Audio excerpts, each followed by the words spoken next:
মুজিজার শাব্দিক অর্থ হচ্ছে যা হতবাক করে দেয়।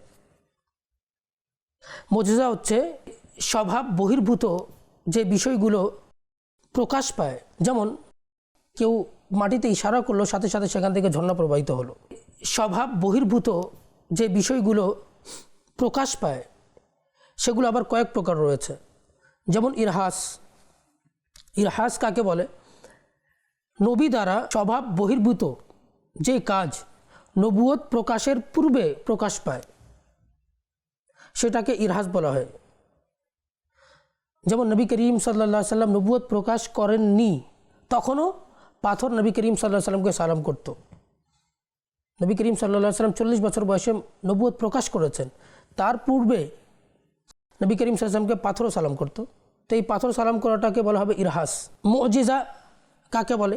নবীর নবুয়ত প্রকাশ করার পর নবীর দ্বারা স্বভাব বহির্ভূত কাজ প্রকাশ পাওয়াকে মুজিজা বলা হয়। যেমন নবী করিম সাল্লাল্লাহু আলাইহি সাল্লাম হুদাইবিয়ার মধ্যে আঙ্গুল দ্বারা কী করলেন?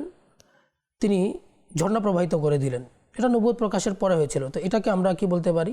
মুজিজা। আচ্ছা, কারামত অলির মাধ্যমে, আল্লাহর নেক বান্দার মাধ্যমে যে স্বভাব বহির্ভূত কাজ প্রকাশ পায় সেটাকে কারামত বলা হয়। যেমন দূর দূরান্ত থেকে সাহায্য করে দেওয়া। আরেকটা হচ্ছে মাউনাত।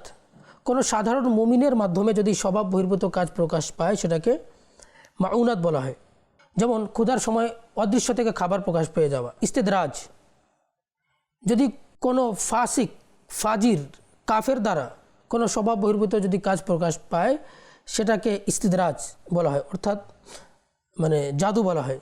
যেমন বাতাসের মধ্যে উঠছে কিন্তু সে কাফের, তাহলে সেটাকে ইস্তেদরাজ বলা হবে।